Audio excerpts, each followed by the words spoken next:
প্রিয় দর্শক মণ্ডলী, আসসালামু আলাইকুম ওয়া রাহমাতুল্লাহি ওয়া বারাকাতুহু। একটি গুরুত্বপূর্ণ বিষয়ে কথা বলছি। সেই বিষয়টি হচ্ছে হযরত ঈসা আলাইহিস সালামের আগমন, হযরত ঈসা আলাইহিস সালামের বিবাহ, হযরত ঈসা আলাইহিস সালামের সন্তান সন্ততি, এই পৃথিবীতে তিনি কতদিন থাকবেন, কোথায় মৃত্যুবরণ করবেন, দাফন কোথায় হবে, এই ব্যাপারে সংক্ষিপ্ত একটি প্রশ্ন করেছেন এক ভাই। তার প্রশ্নের জবাব করবে মূলত এই হাদিসটা উল্লেখ করছি।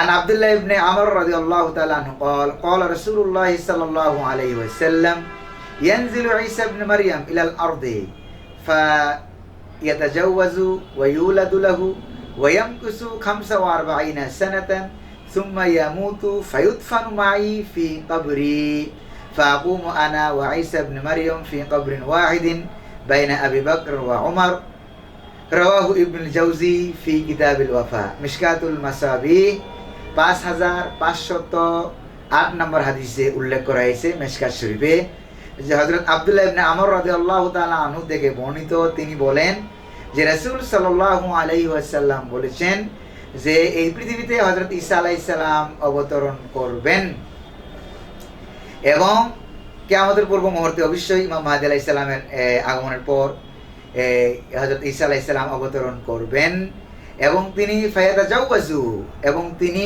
বিবাহ শাদী করবেন, ওয়াইউলাদু লাহু তার সন্তান সন্ততি হবে, তার সন্তান হবে, ওয়ায়ামকুসু 45 সানা এই পৃথিবীতে তিনি থাকবেন 45 বছর এই পৃথিবীতে তিনি থাকবেন।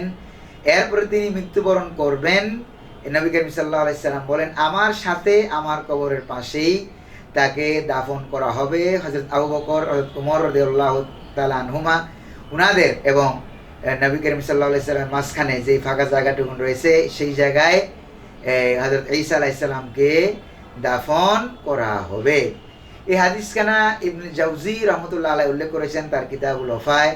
হাদিসখানা সহিহ, মিশকাত শরীফেও এই হাদিসখানা উল্লেখ করা হয়েছে। প্রিয় দর্শক, এই হাদিস থেকে আমরা জানতে পারলাম যে ঈসা আলাইহিস সালাম এই পৃথিবীতে আসবেন, তো এই পৃথিবীতে তিনি বিবাহ শাদী করবেন, সন্তানও হবে, এই পৃথিবীতে থাকবেন, দাফন করা হবে নবী করিম সাল্লাল্লাহু আলাইহি সাল্লামের সাথেই তাকে দাফন করা হবে। তো সুতরাং যারা বলেন বা উল্লেখ করেন যে ঈসা আলাইহিস সালাম এই পৃথিবীতে আসবেন কিন্তু তিনি বিবাহ করবেন কি করবেন না, সন্তান হবে কি হবে না, এই ব্যাপারে নাকি কোনো হাদিস পাওয়া যায় না, কোনো হাদিসে নাকি উল্লেখ নাই, তাদের জন্য হাদিসটা আমি উল্লেখ করলাম যে হাদিস সহিহ। হযরত ঈসা আলাইহিস সালাম এই পৃথিবীতে আগমন করবেন, বিবাহ শাদী করবেন।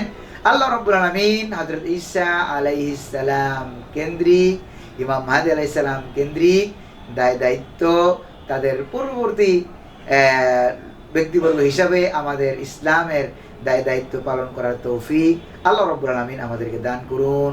ওয়াসসালামু আলাইকুম ওয়া রাহমাতুল্লাহি ওয়া বারাকাতুহু।